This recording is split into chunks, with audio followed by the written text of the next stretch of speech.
আজ কেন মন উদাসী হয়ে দূর জানায়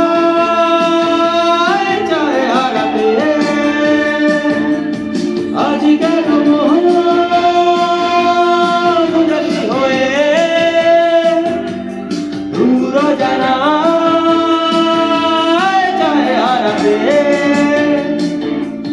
শ্রাবণের মেঘগুলো জড়ো হলো আকাশে, অঝরে নামবে